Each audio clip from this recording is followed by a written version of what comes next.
Selamat berjumpa Bapak Ibu Saudara-saudara kekasih Tuhan dimanapun kita berada. Bersama lagi kita dengan Gereja Toraja Jemaat Satria Kasih bersua dalam program Renungan Malam. Bapak Ibu Saudara-saudaraku yang kekasih, duka cita, persoalan dan pergumulan terkadang mendera hidup kita, menghampiri kita. Dan kita begitu tertekan berat, bahkan kita seolah-olah seperti sisiplis dan kita mengalami stuck in the moment. Apa yang harus kita lakukan, Bapak Ibu Saudara-saudara, sebagai anak-anak Tuhan, Tuhan tidak akan pernah membiarkan kita, dan Dia akan mengubah air mata menjadi sukacita, air mata kebahagiaan. Bapak Ibu, kita persiapkan hati dan pikiran kita, seluruh hidup kita. Mari kita mendengarkan firman Tuhan. Sebelumnya mari kita berdoa. Kita berdoa. Puji syukur kepadamu ya Bapa di sorga, Allah yang begitu sangat baik, Allah yang kami yakin dan percaya terus hadir bersama-sama dengan kami dan tidak pernah membiarkan kami.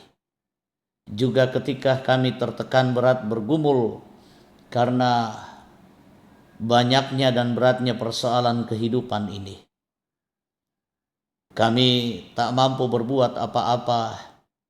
Kami hanya menanti dan menanti uluran tangan kasih Tuhan. Tuhan, lewat kesempatan malam hari ini, kiranya Tuhan semakin menguatkan kami, dan lewat firman-Mu lah kami semakin dibuka akal pikiran kami, dan Tuhan melayakkan kami untuk mendengarkan dan merenungkannya. Bersabdalah kepada kami, di dalam nama Tuhan Yesus kami berdoa ya Bapa di sorga. Amin. Bapak Ibu Saudara-saudara, bacaan firman Tuhan yang akan kita baca pada malam hari ini adalah dari Mazmur 13 ayatnya yang kedua sampai dengan ayatnya yang ke-6. Mazmur 13 ayat 2 sampai dengan ayatnya yang ke-6. Demikian firman-Nya, berapa lama lagi Tuhan Kau lupakan aku terus-menerus? Berapa lama lagi Kau sembunyikan wajah-Mu terhadap aku? Berapa lama lagi aku harus menaruh kekhawatiran dalam diriku dan bersedih hati sepanjang hari? Berapa lama lagi musuhku meninggikan diri atasku? Pandanglah kiranya, jawablah aku ya Tuhan Allahku. Buatlah mataku bercahaya, supaya jangan aku tertidur dan mati. Supaya musuhku jangan berkata, aku telah mengalahkan dia. Dan lawan-lawanku bersorak-sorak apabila aku goyah. Tetapi aku, kepada kasih setiamu aku percaya. Hatiku bersorak-sorak karena penyelamatanmu. Aku mau menyanyi untuk Tuhan, karena Ia telah berbuat baik kepadaku. Amin. Demikian bacaan firman Tuhan. Tuhan menolong kita, meneguhkan kita, memampukan, menguatkan kita sekalian. Mari kita renungkan tema, Tuhan, dengarkanlah aku. Oh my God, listen to me.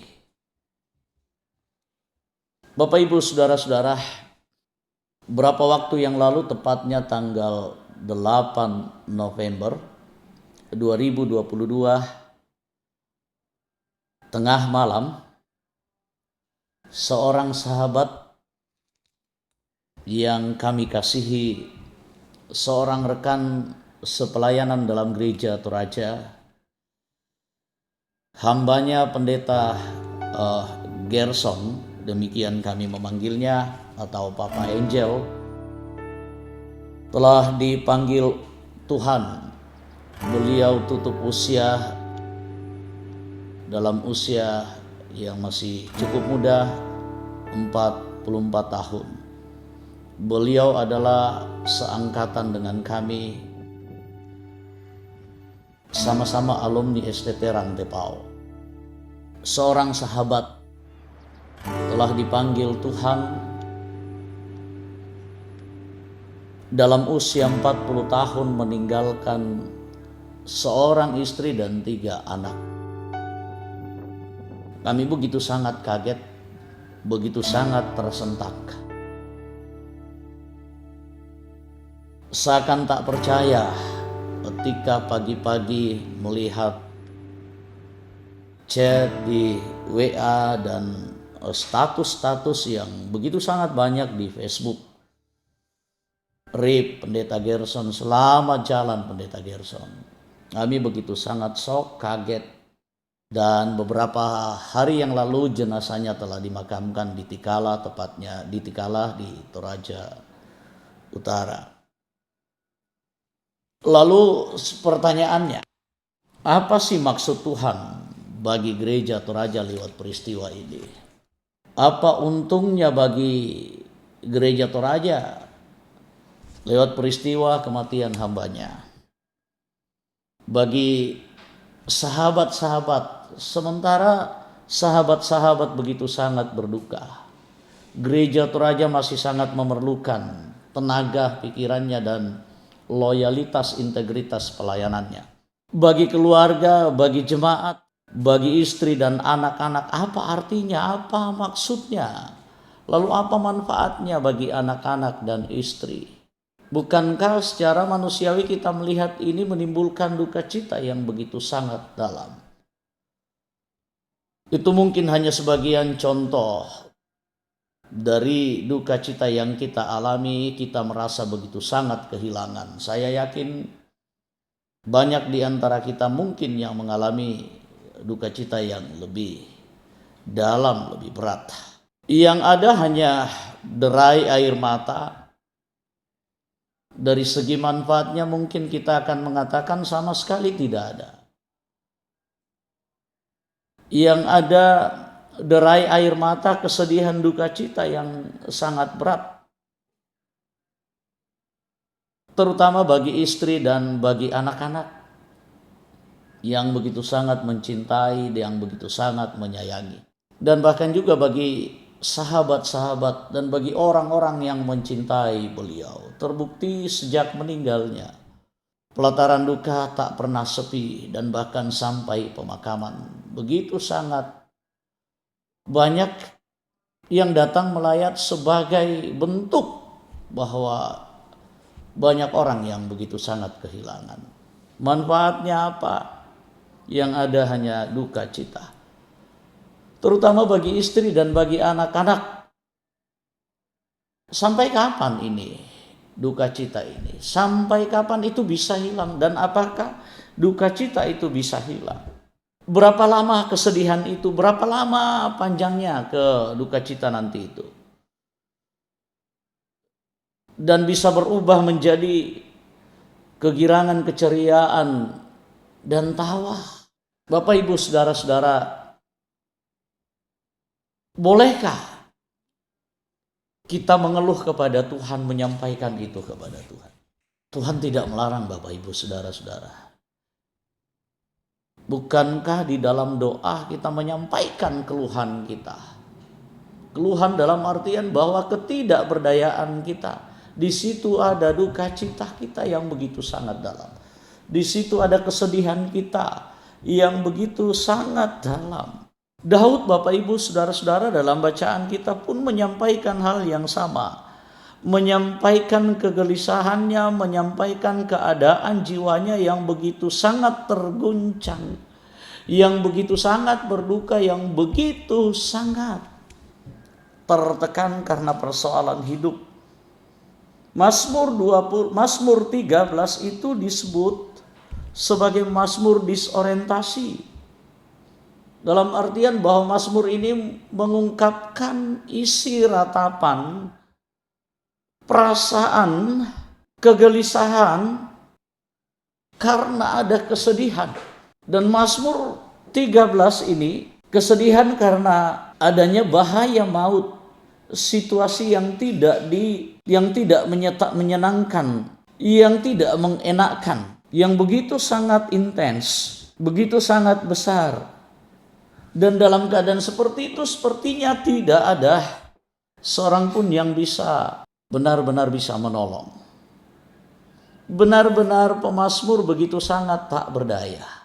Nah, dalam ketidakberdayaannya, ia menyampaikan duka citanya, ia menyampaikan kesedihannya, pergumulannya, ratapannya kepada Tuhan yang sepertinya dia merasa ditinggalkan. Dia merasa dibiarkan oleh Tuhan. Dia merasa tidak digubris oleh Tuhan. Buktinya Bapak Ibu Saudara-saudara, ungkapan sebagai manusia yang benar-benar bersedih berduka cita. Dia menyampaikan itu bahkan sampai 4 kali. Dia bertanya berapa lama lagi, menandakan bahwa pergumulannya begitu sudah sangat panjang. Menyampaikan bahwa sepertinya ini tidak berakhir. Dan dia terus berdoa, tetapi sepertinya Tuhan tidak mendengar, sepertinya Tuhan tidak menggubris, sepertinya Tuhan membiarkan. Dia bertanya sampai 4 kali dalam teks bacaan kita. Berapa lama lagi? Sepertinya Tuhan melupakan, membiarkan, terus menerus tidak digubris. Dia merasa sendiri dalam kesedihannya. Tapi dalam bacaan kita Bapak Ibu Saudara-saudara, dia begitu sangat jelas ya. Kalau kita lihat dalam bacaan kita, dia sama sekali tidak berhenti berdoa. Dia terus berdoa, sekalipun dalam doa dia tetap berharap Tuhan datang memberikan pertolongan, tetapi rupa-rupanya pertolongan itu tak kunjung datang. Lalu bagaimana seterusnya? Apakah dia berhenti berdoa? Tidak, dia terus berdoa. Berdoa dan terus berdoa. Nah, kenapa dia terus berdoa? Rupanya ada keyakinan bahwa Tuhan itu pasti akan menolong. Ini bukan persoalan waktu. Ada keyakinan yang begitu sangat kuat bahwa kenyataan yang dialami itu adalah kesempatan bagaimana dia semakin mengasah kepekaannya untuk merasakan bagaimana Tuhan itu sangat berkuasa, untuk merasakan dan menikmati bahwa bagaimana Tuhan itu begitu sangat mengasihi dia. Dan pasti Tuhan tidak akan membiarkan dia. Bapak Ibu Saudara-saudara yang kekasih, terkadang juga kita mungkin mengungkapkan hal yang sama. Ketika kita bergumul dalam berkepanjangan, seolah-olah pergumulan kita tak ada ujung. Begitu sangat berat. Bapak Ibu Saudara-saudara, lewat firman ini kita belajar dari pemazmur bagaimana dia begitu sangat dikuatkan dan dimampukan untuk peka, mengasah kepekaan imannya dalam duka cita itu, dalam pergumulan itu, sebagai anugerah dan kesempatan untuk melihat bahwa Tuhan itu selalu hadir memberikan pertolongan. Kuncinya adalah selalu berdoa dan selalu yakin Tuhan pasti menolong dia. Dan dia begitu sangat yakin ada surprise yang akan dinyatakan oleh Tuhan.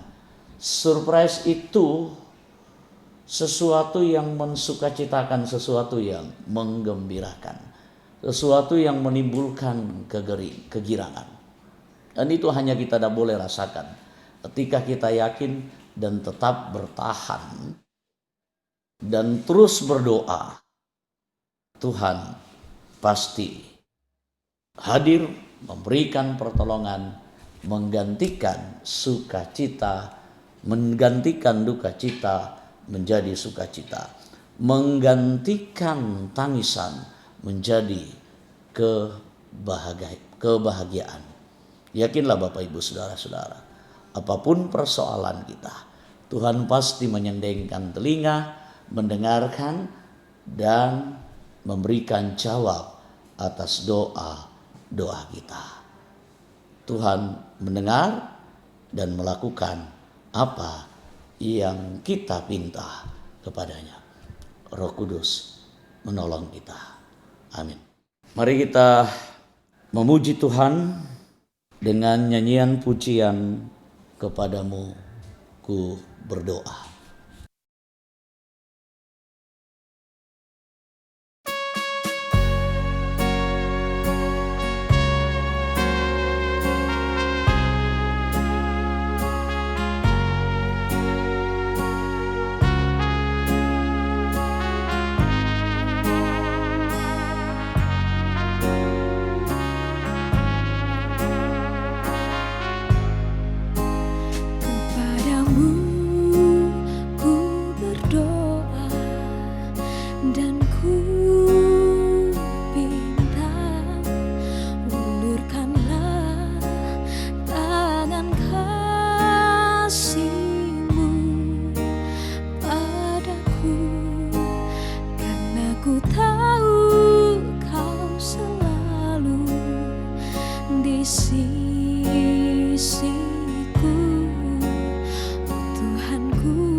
Ku tahu pasti, oh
kepadamu.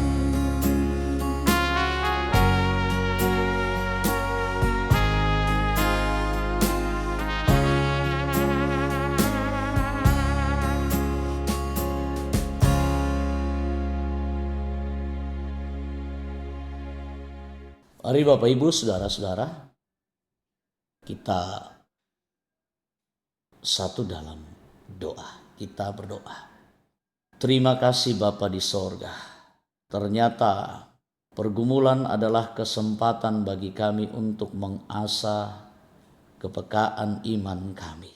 Bahwa sesungguhnya Tuhan tidak jauh, tetapi begitu sangat dekat dan hadir selalu.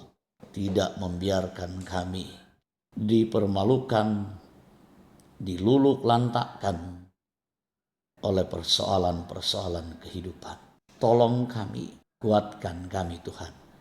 Yakinkan kami selalu untuk terus mengaminkan firman-Mu dalam sepanjang hidup kami ini. Ada begitu banyak persoalan, begitu sangat kompleks pergumulan yang kami hadapi.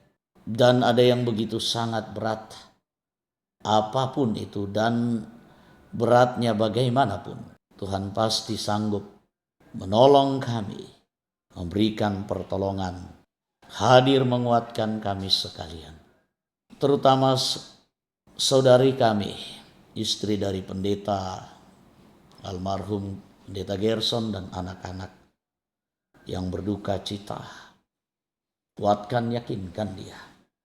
Ada surprise Tuhan yang Tuhan sudah siapkan untuk dirinya. Tuhan sangat mengasihi dan menyayangi mereka semua.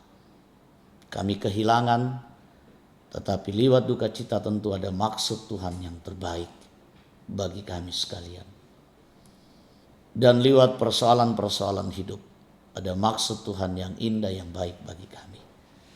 Mampukan kami tetap enjoy, bersuka cita menjalani hidup ini. Menggantungkan harapan hanya kepadamu saja Bapa di sorga. Kami serahkan hidup kami, jemaat-Mu, umat-Mu dimanapun mereka berada. Terutama dalam menghadapi menjalani kehidupan dalam situasi sulit saat ini akibat COVID-19. Kiranya Tuhan enyahkan penyakit ini, wabah ini, virus ini dari tengah-tengah dunia ini. Kami serahkan hidup kami seterusnya. Pelayanan kami Tuhan berkati. Jemaat-Mu dan anak-anak Tuhan yang sudah Tuhan pakai. Demi kemuliaan nama-Mu, kami melakukan semuanya ini. Dipuji dan dimuliakan Dikau selalu dalam sepanjang hidup kami. Ampuni kami Bapa di sorga. Sambut sempurnakan doa kami di dalam nama Tuhan Yesus kami berdoa. Amin. Demikian renungan malam, semoga menjadi berkat bagi kita sekalian. Apapun persoalan kita, Tuhan pasti sanggup menolong kita. Dan ketika kita menyerahkan semuanya dan berseru hanya kepada Tuhan saja, Tuhan tidak akan membiarkan kita. Dia mendengar dan melakukan apa yang kita pinta kepadanya. Tuhan memberkati, selamat malam dan sampai jumpa kembali.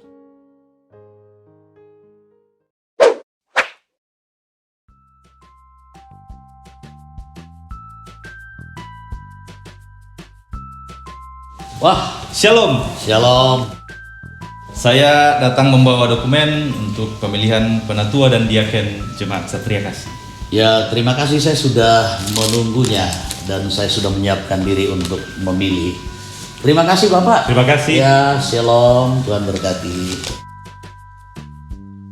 Bapak Ibu, saudara-saudara, saya sudah menerima dokumen dari panitia, dokumen pemilihan penatua dan diaken Jemaat Satria Kasih periode 2021 sampai dengan 2023. Kita periksa Bapak Ibu isi dari amplop ini.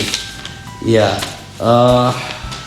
ada amplop besar dan isinya terdiri dari panduan cara memilih calon penatua dan diaken.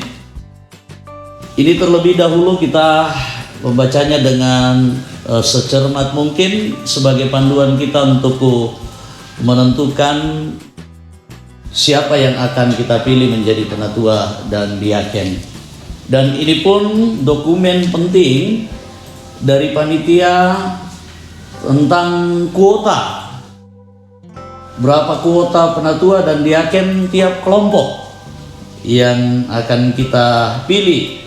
Di situ ada kelompok 1, 2 sampai dengan kelompok 9. Lalu di tangan saya juga ada amplop kecil yang berisi kertas suara. Di dalamnya lengkap, terdiri dari nama-nama calon penatua dan diaken mulai dari kelompok 1 sampai dengan kelompok 9. Cara untuk memilih, kita memilih penatua dan diaken sesuai dengan kuota yang sudah ditetapkan. Saya akan memilih mulai dari kelompok di mana saya berdomisili. Saya kebetulan berdomisili di kelompok 6, sehingga kita dapat mengetahui bahwa kelompok 6 kuota untuk penatua dan diaken itu sebanyak 4, dan kuota untuk penatua 4 dan kuota untuk diaken itu sebanyak 4. Saya memilih mencentangnya, melingkarinya. Ya, kita boleh mencentang, kita boleh menyilang nomor dari calon penatua dan diaken. Ya, lalu saya pilih sesuai dengan kuota yang sudah ditetapkan. Saya memilih penatua ada 4 orang dan diaken ada 4 orang. Lalu sesudah itu saya kemudian juga berhak untuk menentukan memilih penatua mulai dari kelompok 1, 2, 3 sampai dengan ke-9. Sehingga kewajiban saya juga adalah memilih penatua dan diaken di masing-masing kelompok sesuai dengan jumlah kuota. Di kelompok 1 ada 4 penatua yang saya pilih, di calon diaken ada 4 yang saya pilih. Terus saya melanjutkan di kelompok 2 ada 3 penatua yang saya pilih dan ada 3 diaken yang saya pilih. Kemudian kelompok 3 ada 5 penatua dan 5 diaken yang saya pilih.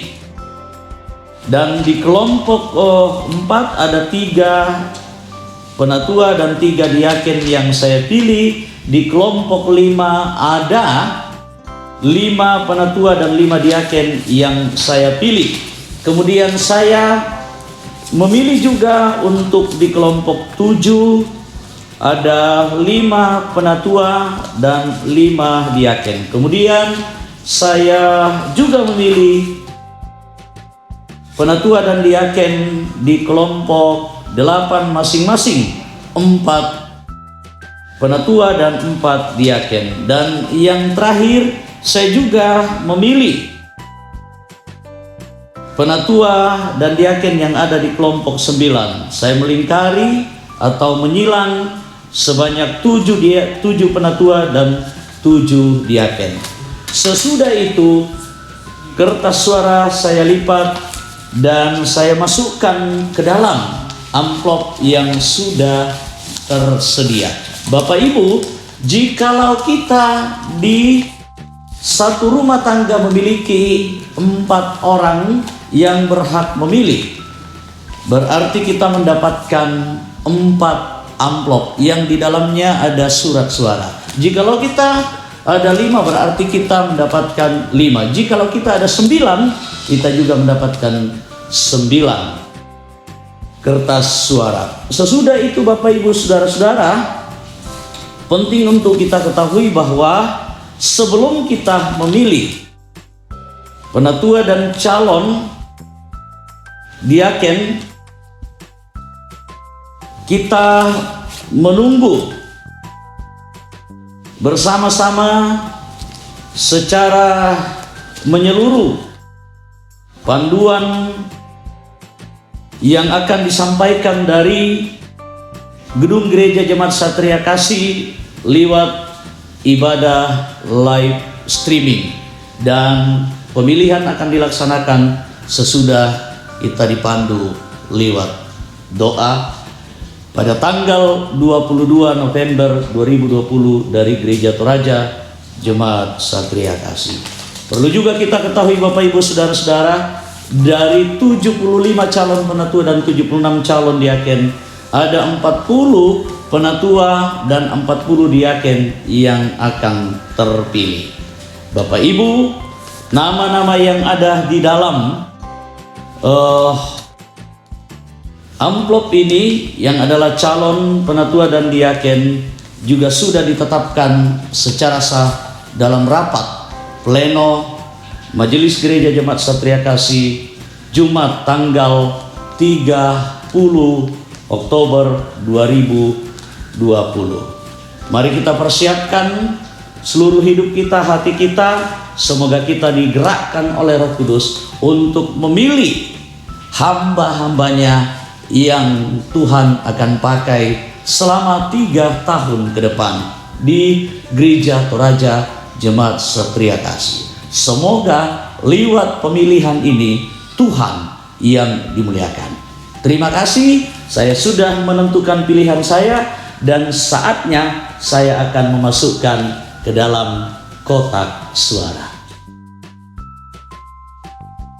Shalom. Shalom, saya sudah memilih Bapak. Terima kasih, saya masukkan ke dalam kotak untuk diteruskan ke panitia pemilihan. Terima kasih. Terima kasih. Tuhan memberkati. Bapak Ibu, surat kertas suara yang sudah saya masukkan ke dalam amplop, jikalau kita juga berkeinginan mengantarkan langsung ke kantor gereja, ke panitia pemilihan penatua dan diaken, juga bisa kita antar langsung kepada panitia. Kita juga bisa memasukkan langsung ke dalam kotak yang sudah disiapkan oleh panitia. Ya, itu Bapak Ibu Saudara-saudara, terima kasih, semoga apa yang kami sampaikan ini berkenan dan bermanfaat. Terima kasih, Tuhan memberkati.